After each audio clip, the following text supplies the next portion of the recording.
Bom dia, irmãs queridas. Nós vamos dar continuidade, mas antes eu queria apresentar minha família para vocês. Eu sou casada com esse moreno aí, pastor Oreb Quaresma, pastor da Igreja Presbiteriana em Ponta da Areia, no Rio de Janeiro. Somos casados há 34, quase 35 anos. E somos pais de 4 filhos. O mais velho, passa para mim aí, Gabi. O mais velho, aqui no centro, é o Lucas, casado com Thalita, pais de 2 crianças e mais 2 que já estão com o Senhor. Depois vem Israel, casado com Larissa, pais de Elisa, João, Raquel e mais um bebezinho que nasce em outubro. Eles são pais de mais um outro bebê que está com o Senhor. Essa é Juju, casada com João, pais da Esther. E tem mais uma foto, Gabi, do outro filho. Cadê? O de noiva, o que está vestido de noiva ali. Esse é o outro filho, nosso 4º filho. É Davi, casado com Maria Clara. Tem um bebê que está com o Senhor agora. Então, nós estamos somando aí 11 netos com a graça de Deus e esperamos que sejam mais. Porque eu falo para eles, vocês precisam me superar. Porque eu tive só 4. Então, superem-me. Hoje a gente vai falar um pouquinho, vai começar hoje e terminar amanhã, a falar um pouquinho sobre a execução do ID. Né? Pode botar lá para mim, Gabi, o slide já. A gente vai falar sobre a execução do ID, né? O discipulado intencional, e como é que a gente faz isso, como é que a gente aplica as coisas que a gente está aprendendo do Senhor na vida dos nossos filhos. E ontem nós falamos um pouquinho, né, que uma coisa é a nossa boa intenção. Uma coisa é nós oferecermos ao Senhor os nossos filhos, orarmos, né? Entregando, dizer que dedicamos, trazer ao batismo. Isso é uma coisa importante. Mas é bem diferente quando nós precisamos nos empenhar, né? Viver continuamente em dedicação fiel ao Senhor na educação dos nossos filhos para Deus. A gente está diante de um dilema muito grande no nosso mundo crente. Nós estamos perdendo os nossos filhos. E o problema não está na igreja, o problema está na gente, nos pais, o problema está dentro de casa. Nós temos perdido os nossos filhos. O Vodbalka, no livro Família Guiada pela Fé, ele traz uma estatística assustadora, aterradora. Ele diz assim, que 75% dos jovens de famílias cristãs estão abandonando o evangelho no primeiro ano de faculdade. 75%. Essa pesquisa feita aqui na América, né? Eu nem sei como é isso no Brasil, deve ser pior, porque o nosso berço não é um berço tão forte quanto o daqui, né? O berço cristão. 75%. E aí ele junta essa estatística dos filhos de crentes que estão abandonando o evangelho, ele junta essa estatística com outra estatística, que a cosmovisão cristã dos pais, o conhecimento dos pais no evangelho está muito raso. Então, ele diz que quando você junta essas 2 estatísticas, acontece algo terrível. Acontece que, para que na próxima geração tenhamos apenas um crente, nós precisamos de 2 famílias inteiras para gerar um único crente para a próxima geração. Se isso não é desesperador, eu não sei mais o que é. Quantos crentes uma família deveria gerar para a próxima geração? Muitos. Juntamente com os descendentes, juntamente com os netos. Muitos crentes. Mas hoje nós precisamos de 2 famílias para gerar um único crente. Então, isso deve nos assustar, isso deve nos acordar, para que nós perguntemos onde nós temos falhado. Onde nós, claro, eu vou falar como esposa de pastor, né? É claro que a igreja tem responsabilidade. Claro, né? É do púlpito que vem o ensino, né? É do púlpito que o pastor pastoreia as famílias. Mas também pode haver problema nos púlpitos, ok, mas pode haver também um gap aí entre o púlpito e aquilo que a gente pratica, né? Podemos estar sendo só ouvintes e não praticantes da palavra. Então, nós, como mães e como pais, E vocês, como mães, têm um papel fundamental na família, porque vocês são auxiliadoras do marido de vocês. Então, você pode reclamar para mim, você não conhece meu marido. Ele não é o líder que ele deveria ser. Ele não é o sacerdote do lar como ele deveria ser. Né? Você pode dizer isso para mim, eu sei que isso é verdade.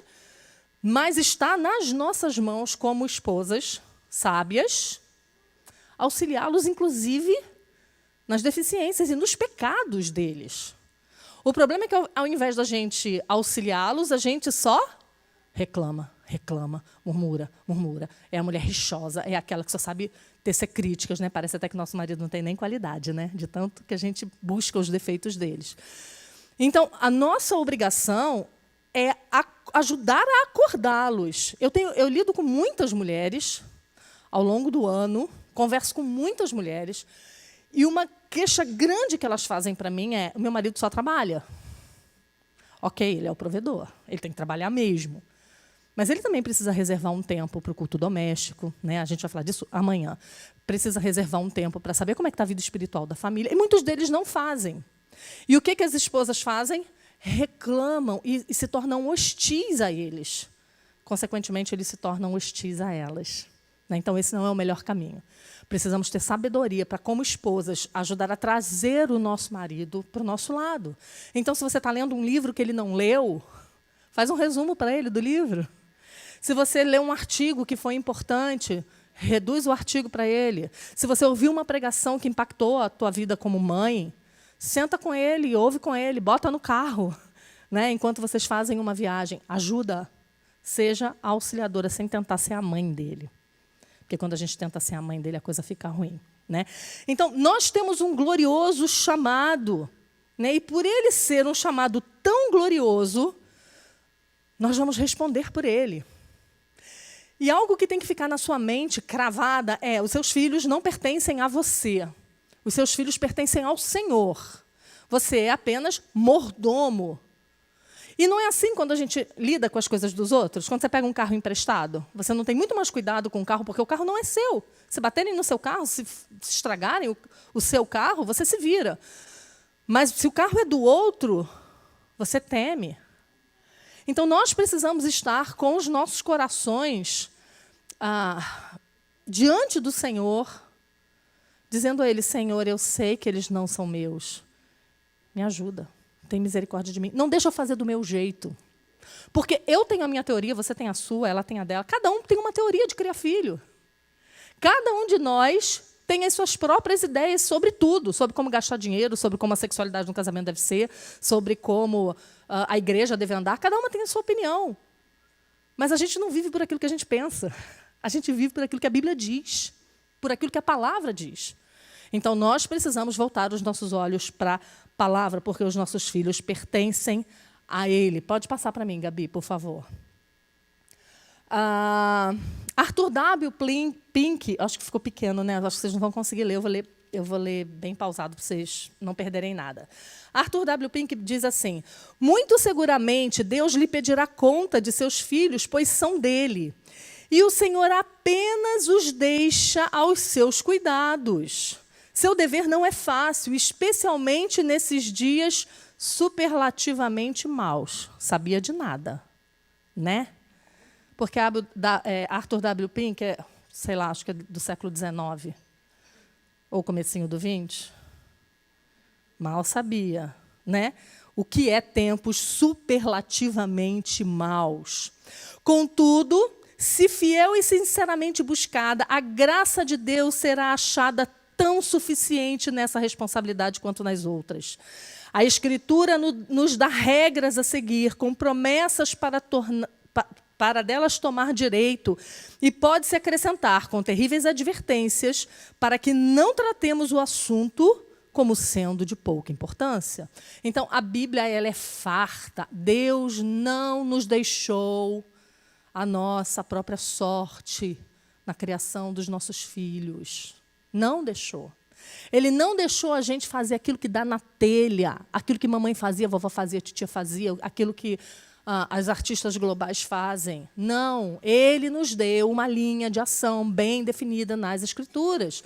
Princípios através dos quais nós podemos reger a nossa casa e obtermos bênção. porque estaremos agindo em obediência. As meninas falaram que vocês podem anotar perguntas, não foi? Vocês podem anotar perguntas da palestra de ontem e da palestra de hoje também, né? Se ficou alguma dúvida ontem, para no final a gente responder. Então, eu quero abordar com vocês 3 tarefas que são primordiais nessa nossa missão de levar os nossos filhos a Cristo, né? De fazer Deus conhecido. Eu vou falar, talvez, hoje, só do primeiro. Serão 3 pontos, eu vou falar hoje só do primeiro, por causa da hora. Amanhã a gente termina. Primeiro, ser um modelo que será seguido. Segundo, ensinar a eles todo o desígnio de Deus. Terceiro, ajudá-los a desenvolver os frutos.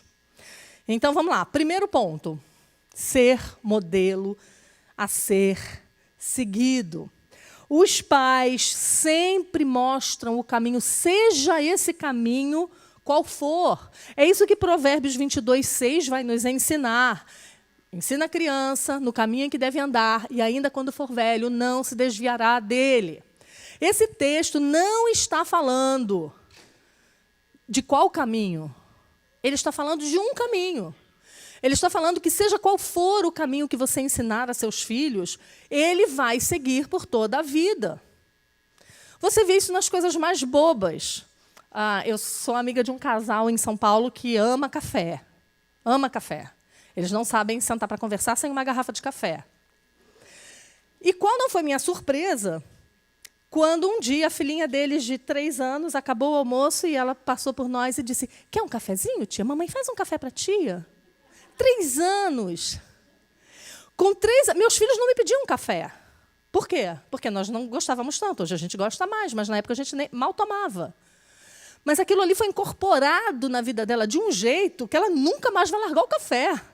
É um modo de andar, né? É um modo de vida. Então, quando a palavra de Deus fala, ensina a criança no caminho em que deve andar, a palavra de Deus está dizendo assim, o modo de vida que você tiver, a sua criança vai ter também. A sua criança vai perseguir o seu modelo. Isso pode ser maravilhoso, mas isso pode ser desastroso. Depende do modelo que elas estão vendo. Bruce Waltke, pode passar para mim, Gabi. Bruce Waltke, ele diz assim sobre esse versículo. O que isso significa, né? Significa colocar o jovem no caminho certo, com um compromisso forte, com certa linha de ação.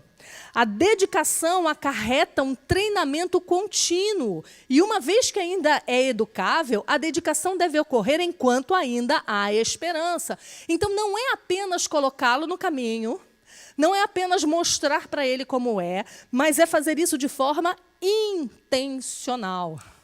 É você estar o tempo todo com a sua mente ligada à verdade de que você está formando o caráter de um ser humano.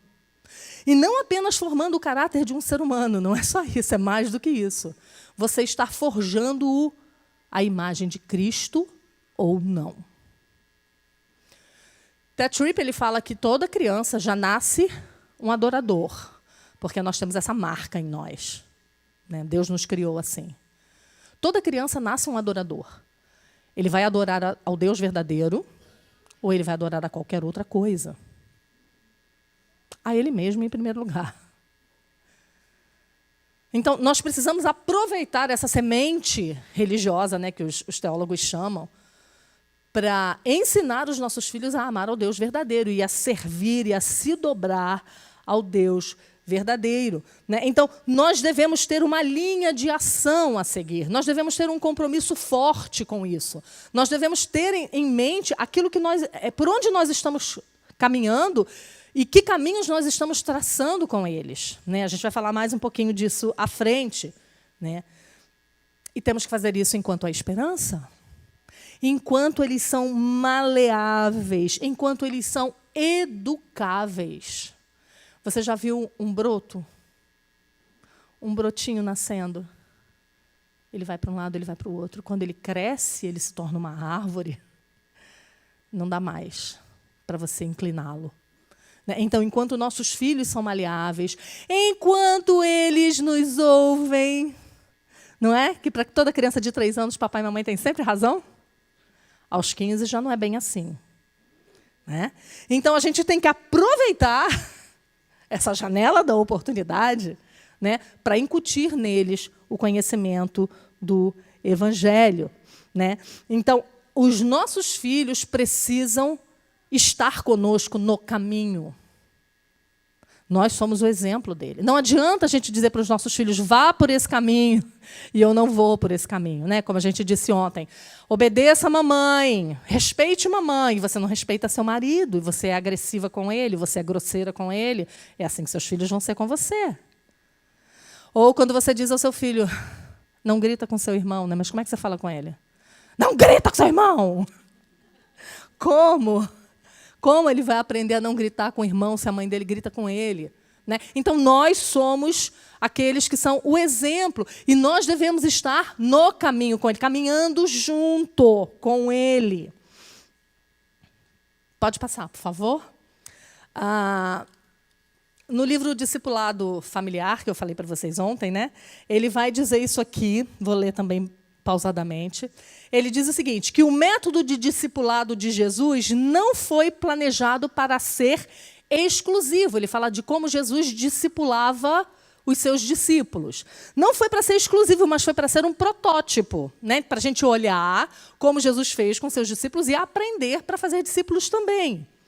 Ele convida pessoas a segui-lo e para viverem com ele, a fim de que pudessem conduzir outras pessoas da mesma forma. Embora pudesse ter aberto uma escola de estudos formais, Cristo elaborou seu treinamento em torno da sua presença, enquanto exercia sua confiança no Pai. Praticava amor incansável por todas as pessoas e cumpria sua missão com seus discípulos. A grande comissão ordena que você, do mesmo modo, faça discípulos entre aqueles que não seguem a Cristo, incluindo aqueles que nasceram em seu lar ou foram levados para ele.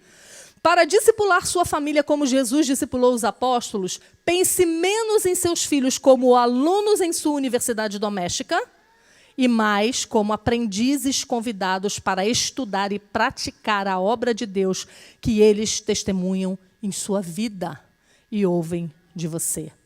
Quando seus filhos fizerem perguntas, pense em maneiras em que você possa convidá-los para uma resposta como Cristo fazia. Vinde e vede. Então, os nossos... Lembra que eu falei ontem, quando a gente tiver que repreender os nossos filhos, para que a gente não dê uma palestra para eles, não grave um podcast, né? Não faça um sermão com 3 pontos, mas que a gente converse, mas que a gente ligue olho no olho, alma na alma, que a gente olhe a dificuldade dele, se compadeça da dificuldade dele. E é essa a ideia, anda comigo. Deixa eu te mostrar como é que faz. Você está triste? Olha como a mamãe suporta a tristeza. Mamãe também está triste por isso, isso, aquilo. Mas como eu reajo à tristeza? Você está impaciente? A mamãe também fica impaciente. Vinde e vede. Olha como a mamãe lida quando a mamãe está impaciente. Você fica irado quando tomam as coisas de vocês? A mamãe também. Vinde e vede.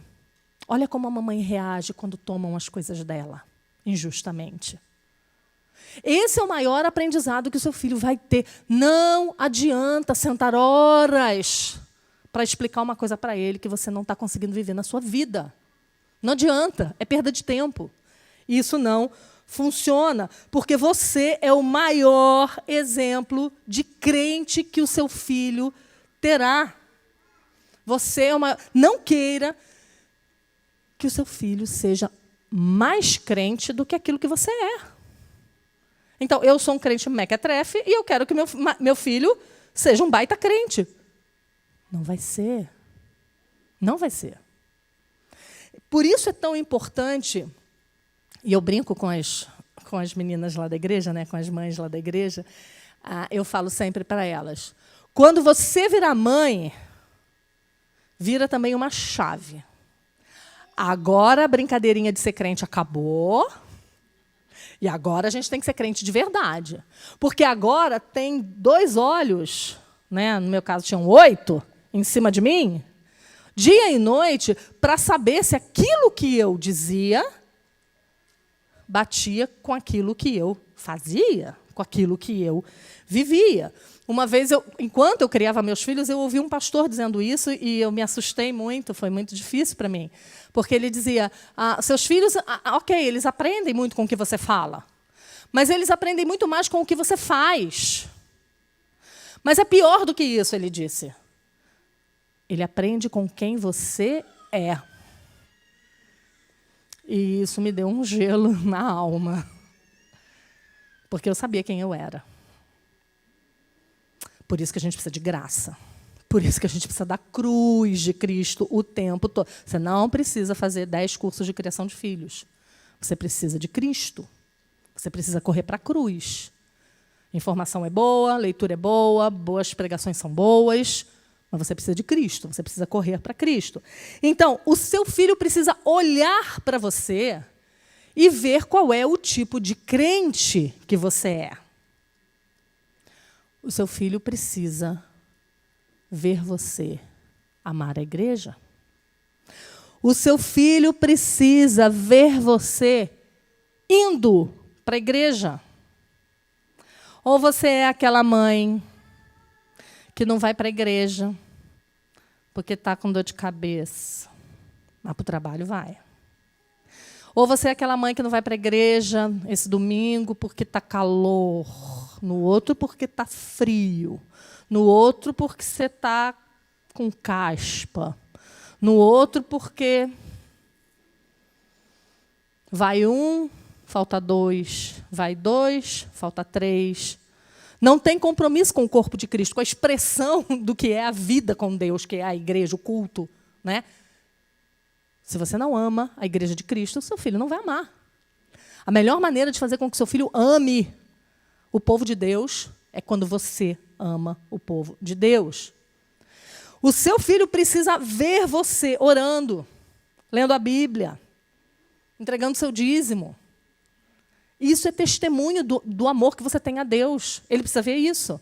A lembrança mais vívida que eu tenho da minha mãe é todos os dias, quando eu acordava às 6 da manhã para ir para a escola, estava clareando o dia ainda, mamãe estava sentadinha na poltrona dela, na copa da casa, esperando a gente para tomar café, lendo a Bíblia dela. Todo dia. Chovesse, fizesse sol. Ela estava lá. Isso nos ensina. Né? O seu filho precisa aprender a ver você cantando. A igreja está cantando? Canta, minha filha. A igreja está lendo a Bíblia? Leia a Bíblia junto. Está todo mundo de pé? Fica de pé. Está todo mundo orando? Fecha o olho. Né? O nosso comportamento no culto público afeta os nossos filhos. Né? Então, se a gente é aquela que todo mundo está em pé cantando, a gente está com preguiça, está sentada. Né? O pastor está pregando, a gente está distraída, olhando outras coisas. Desinteresse. Isso é muito patente para as crianças. Elas percebem isso. Né? Então, mostre o seu interesse pela pregação. Converse sobre a pregação depois, voltando para casa. O que você achou, meu filho? Você viu aquilo que o pastor falou? Você viu que interessante aqui? Você já tinha pensado nisso? Faça do que aconteceu no culto motivo de conversa indo para casa. Né? Participe com alegria da ceia do Senhor. Explica para ele o que a ceia do Senhor significa. Ou, quando o batismo é aplicado, explica para ele, mostra para ele como é que é a vida da igreja, através daquilo que você vive. Né? Confie em Deus na tribulação. Deixa seu filho saber que vocês estão passando por tribulação. Não esconde tudo deles. É claro que eles não têm que saber tudo. Né? Você não vai sentar com ele para mostrar o orçamento. Né? Não precisa. Ele saber quanto está faltando para o final do mês chegar. Né? Mas você pode dizer a ele, olha, a gente está com dificuldade. Vamos orar para que Deus supra as nossas necessidades. Né? Vovó está doente. Vovó morreu. Vovó não virou uma estrelinha. Fala a verdade. Chama ele para orar com você, né, com o pai, sobre as dificuldades. Então, quando você confia em Deus durante as suas tribulações, quando você confia no Senhor, enquanto você está passando por tribulações, você está ensinando o seu filho a confiar no Senhor também. Você também precisa aprender a valorizar aquilo que Deus valoriza. Você também precisa aprender a desprezar aquilo que Deus despreza. Você precisa amar a vida de retidão e de santidade e desprezar a vida de pecado. E seus filhos vão ver isso em você. Pode passar. Charles Spurgeon diz assim... não é esse, não. Poxa vida. Ok. Esse eu pulei. Pode passar esse. Charles Spurgeon diz assim: ensina a criança no caminho em que deve andar, mas certifique-se de que você mesmo segue por esse caminho. Tenha essa certeza. Porque você pode estar mostrando um caminho para o teu filho que tu não está nele. Né? Então, tenha essa certeza. Né? Foi assim que Jesus ensinou aos seus discípulos. Ele ensinava os seus maravilhosos preceitos e vivia a vida comum ali, ao lado deles, mostrando como é que se fazia. Jesus reagia de formas diferentes em cada uma das situações cotidianas e os discípulos estavam ali só aprendendo para poder copiar. Né? Então, Jesus orava, Jesus trabalhava e se gastava nas coisas de Deus. Né? Ele amou e serviu até o fim. Tudo isso era exemplo. Né? Ele mostrava dependência e submissão a Deus. Então, será que nós, mães, temos dado essas referências para os nossos filhos? Ou a referência para o nosso filho é a esposa do pastor? Ou a referência para o nosso filho é a tia fulana? Não, a referência do seu filho tem que ser você. A referência de crente do seu filho tem que ser você. Por isso, querida, melhore. Melhore. Amadureça na fé, corre atrás do prejuízo. Vai ler livro, para de faltar à igreja, para de perder sermão. Complementa sermão durante a semana, procura podcast bom, vai ouvir podcast bom. Agora, quem tem preguiça de ler livro, tem audiolivro. Não tem desculpa. Quando as meninas lá da igreja falam para mim, ai, é tão difícil ler livro, eu falo, sim, já viu o tempo de relatório de uso semanal do seu celular, fofa?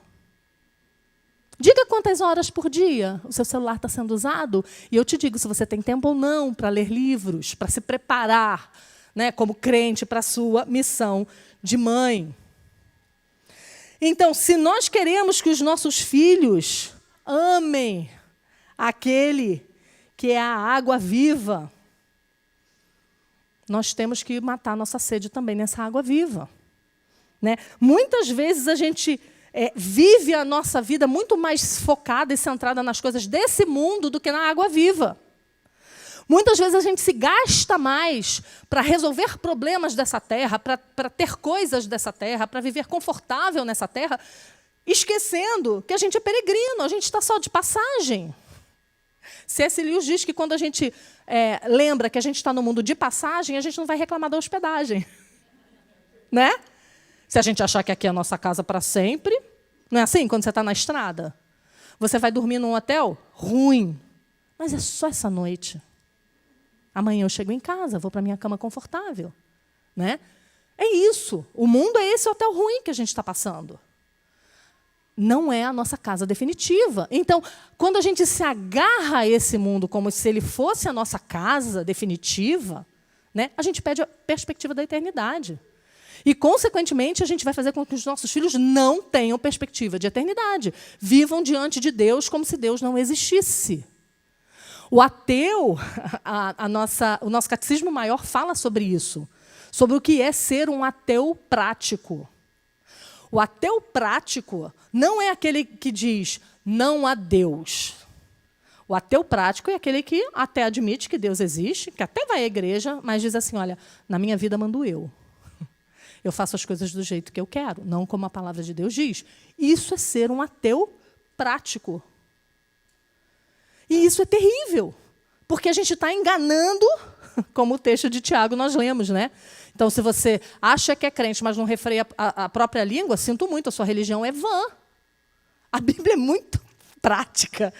Eu amo a palavra de Deus por isso, porque ela é muito direta, ela não mede palavras para trazer a gente para a realidade. A sua religião é vã.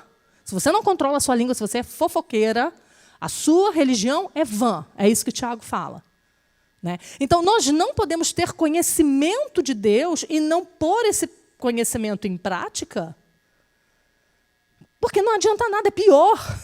A gente estará acumulando juízo para nós. Se nós conhecemos, se Deus tem dado a bênção a você de conhecê-lo, né? Tem dado a bênção de ter um pastor fiel, que tem pregado fielmente as Escrituras, você tem a bênção de ter livros na tua língua, bons livros, você tem a bênção da internet. O que você está fazendo dessa bênção que é a internet? Tem perigos? Tem. É ruim? É. É péssimo? É. Horrorosa? É. Mas é uma bênção também. Depende de como você usa. Como você tem usado isso para o teu crescimento. Como você tem usado tantas armas que Deus está te dando para o teu crescimento. Né? Então, a gente precisa aprender a colocar isso em prática. É por isso, pode passar, por favor. É por isso que Elizabeth Elliot diz isso aí. Também muito certeira. O processo de moldar um filho também molda a mãe. A reverência por seu dever sagrado a chama para tudo o que é puro e bom, para que ela possa ensinar, sobretudo, pelo próprio exemplo diário de humildade. Né? Então, Deus, às vezes a gente pensa assim, né, nossa, Deus está querendo moldar o coração do meu filho. Cada um tem um filho que tem um ponto mais difícil, né? E não vem com essa de, o meu é quietinho, né? São os piores. Porque você não está vendo o pecado dele, porque ele esconde, ele mente para você. Né? Então, fica feliz quando tu tem uma pestinha em casa. Porque, pelo menos, ele está mostrando tu tem um campo vasto de trabalho ali. Né? Transparente, todo mundo vê. Né? Então, quando a gente olha para os nossos filhos, eu tive 4 filhos, cada um deles tinha as suas características bem marcantes. E cada um deles tinha pecados muito específicos que eu sabia que eu precisava trabalhar.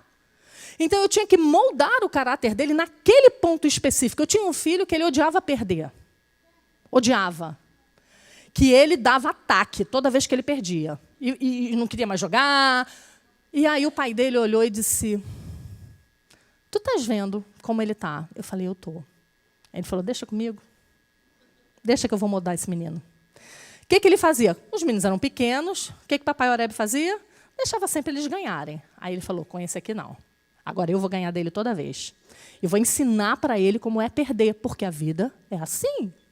Né? Então, você poder olhar para cada filho e moldá-lo, moldar a dificuldade que ele tem, vai fazer com que você se molde. Porque você vai ter que ensinar coisas para ele que vão ter que ser verdade na tua vida. Porque, se não forem, vai ser um ensino da boca para fora, que não vai atingir o coração deles. Né?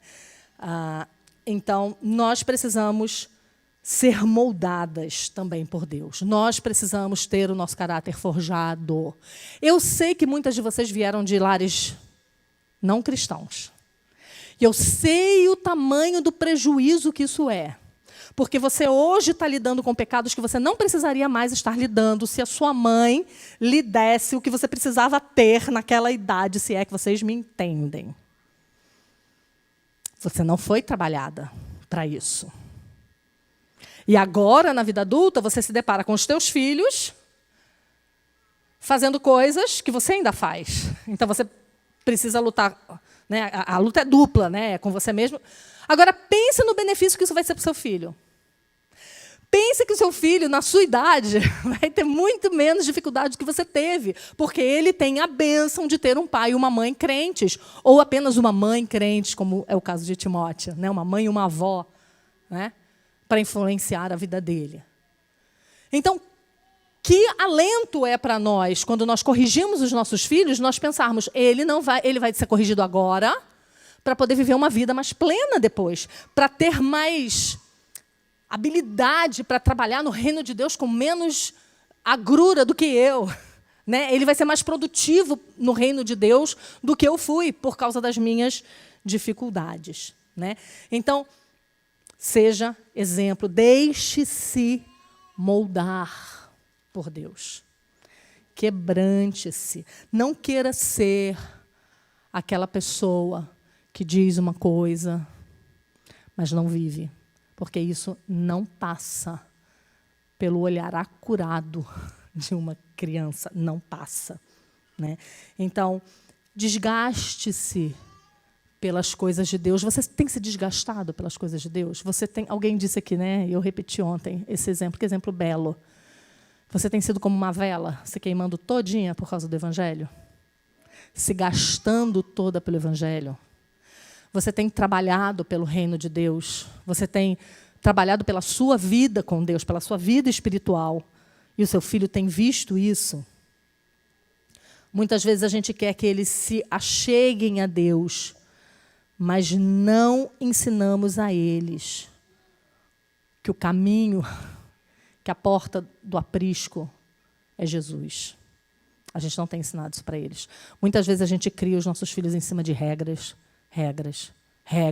Estou dizendo que não tem que ter regra não, tá, gente? Mas regras vazias. Muitas vezes a gente tem colocado sobre eles o jugo de que você está pecando, isso é pecado, e tem que fazer. A gente vai falar disso amanhã. Tem que fazer. Mas cadê a porta do aprisco que você está mostrando? Cadê a salvação? Cadê a luz no fim do túnel? Não adianta você só mostrar para ele quem ele é. Ele sabe quem ele é. Ele sabe quem ele é. Você tem que mostrar quem ele é, mas você também precisa mostrar que há salvação para ele em Cristo, como houve, para você ensiná-lo a correr para Cristo. Pode passar. É por isso que o ensino que sai somente dos lábios não tende a passar as orelhas, diz Arthur W. Pink. Os filhos são particularmente rápidos em detectar incoerências e desprezar a hipocrisia. Então, se nós formos para ele exemplo de santidade, isso vai ser uma pregação diária das verdades de Deus na vida dele. Se você for um exemplo de uma crente fiel, isso vai impactar a vida dele de uma forma que não tem precedente. Não tem outra pessoa que possa influenciá-lo tanto com uma vida santa do que você. Né? E por que isso? Pode passar. Por isso que Thomas Watson dizia: o pai é um espelho, por cujo reflexo o filho costuma se vestir. Que esse espelho seja limpo e não manchado. Se esse espelho for límpido, nós poderemos colher aqueles frutos deliciosos que a palavra de Deus nos promete. Né? Quando a Bíblia diz que quando a gente ensina o nosso filho, ele dará o quê? Deleite, prazer à nossa alma. Ele dará alegria, né? Muito se alegra a mãe de um justo. Né? Isso é a maior bênção que uma mãe pode ter na vida. Então, permita-se, lembra que a gente falou ontem sobre ser acessível? Permita-se ser acessível, deixe que seus filhos vejam a fé que você tem. Deixa que teus filhos vejam que tipo de crente você é. Se você precisa melhorar isso, corre, porque você tem pouco tempo. Corre para melhorar isso. Né? E, dessa maneira, a gente vai poder dizer, como lá Deuteronômio 6:20, eu queria que vocês abrissem comigo. Deuteronômio, capítulo 6, verso 20. Lembra do que vem no comecinho de Deuteronômio 6? O que a palavra de Deus fala ali? Que as palavras, ali é o povo prestes a entrar na Terra Prometida, né? Então, Deuteronômio era a repetição da lei. Moisés estava lembrando tudo que havia sido dito ao povo para que eles se lembrassem da lei de Deus e entrassem na Terra Prometida e fizessem as coisas direitinho. Né? Então, depois de falar novamente sobre a lei, Moisés vai dizer para eles: olha, essas palavras que hoje te ordeno estarão no teu coração. Primeiro está no nosso coração.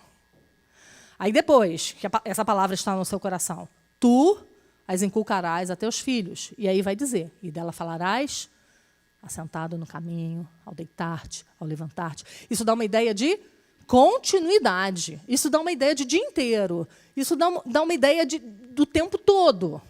Né? Aí vai falar sobre colocar na testa, entre os olhos, nos umbrais da nossa porta. Isso quer dizer que o Evangelho está preenchendo todas as partes da nossa vida. Tudo, o tempo todo. Né? O tempo todo. Lá em casa, a gente foi ensinado a ler um provérbio por dia. Nossos pais, além do culto doméstico, eles tiravam uma oportunidade no café da manhã ou na janta, e todo dia eles liam o provérbio do dia, porque são 31. Né? Então, a gente lia provérbios o ano inteiro, 12 vezes, durante vários anos. Então, tudo que acontece... Eu lembro de um provérbio e falo, meus filhos dizem isso para mim: misericórdia, mãe, para tudo tu tem um provérbio. Eu falei: pois é, leia e aprenda. Né? Essa é a ideia. Para tudo que ele falar, tu tem uma música do Inário que tu lembrou. Ou de um canto que foi cantado aqui domingo. Para toda situação que acontece, você tem um trecho bíblico na tua mente. Essa é a ideia. O Evangelho preenchendo todos os espaços da nossa vida. Quando isso acontece, olha o resultado. Deuteronômio 6:20. Quando o teu filho, no futuro, te perguntar, esse filho aqui é infante ainda, te perguntar dizendo, que significam os testemunhos e estatutos e juízos que o Senhor, nosso Deus, vos ordenou. Essa criança não olha aquele Deus como o Deus da mãe ou como o Deus do pai. É como o nosso Deus. Por causa da familiaridade com o Evangelho. Porque essas palavras estão no coração daquela mãe e daquele pai. E porque eles andam nesse caminho o dia inteiro. Esse filho já aprendeu. Quantas de vocês foram criadas em lares evangélicos, cristãos, e não podem me dizer que dia se converteram? Por quê? Porque o Senhor foi fazendo isso aos poucos. Você nem sabe. Quando você viu, você já era crente há muitos anos. Né? E te pergunto, qual foi o dia da sua conversão? Não faço ideia. Né? Porque o Senhor foi trabalhando com o tempo na sua vida. Então é isso. O que significam os testemunhos, os estatutos e os juízos? Que o Senhor, nosso Deus, não há alegria maior nesse mundo do que você ver os seus filhos temendo ao Senhor e servindo ao Senhor. Não existe. Nada. Nada. Eu sempre brinco que eram as duas ocasiões mais importantes da minha vida como mãe e da vida do Oreb como pai. O primeiro era quando a gente vinha trazer os nossos filhos ao batismo, que era uma sensação de contrição, medo, temor, por saber o tamanho da responsabilidade, principalmente depois do primeiro filho. Né? O primeiro você vem até alegre, né? Ai, Senhor, te dedico. No segundo, tu já está, Senhor, tem misericórdia de mim. Né? Então, a primeira sensação é essa, no momento do batismo. E a segunda melhor sensação e alegria da vida é quando eles vêm professar a fé na adolescência, na juventude. Quando eles vêm dizer isso aqui, que Deuteronômio 6:20 diz. O Deus dos meus pais é o meu Deus. É para isso que uma mulher vive, gente. Não é para mais nada. Não é para comprar bolsa, não é para ter maquiagem boa, não é para ir para Disney. Não é para isso que a gente vive. A gente não vive para receber elogio, para ter uma carreira de sucesso. A gente não vive para nada disso. Tudo isso é bom, a gente pode ter, mas não é para isso que a gente vive. Porque tudo isso vai ficar aqui. A gente vive, uma mãe vive, para ver seus filhos amarem e temerem ao Senhor. Vamos orar? Pai Santo, nós te louvamos pela tua palavra. Nós te agradecemos, ó Deus, por esse chamado que o Senhor faz a nós. Nós te agradecemos porque o Senhor nos usa, como nós cantamos ontem, logo nós, eu sei que cada uma das minhas irmãs pode dizer como eu, logo eu conheço as minhas falhas, os meus pecados, as minhas negligências para com os meus filhos. Mas o Senhor usa logo nós para instaurar, implantar, forjar Cristo em nossos filhos. É por isso que a gente necessita da tua misericórdia e da tua graça todos os dias. Todos os dias, Senhor. Não deixa nunca nós sermos soberbas, a ponto de achar que com a força do nosso braço nós vamos conseguir trazer os nossos filhos ao Senhor. Tira isso de nós. Também tira de nós a preguiça, achando que tudo depende do Senhor e que o Senhor já elegeu mesmo e eu não posso fazer nada por isso. Mas ajuda-nos, Senhor Deus, a lutar pela alma deles, como diz o Joel Bick, como se a salvação deles dependesse de nós, sabendo que não depende. Mas a gana pela luta da alma deles seja uma gana grande, Senhor Deus.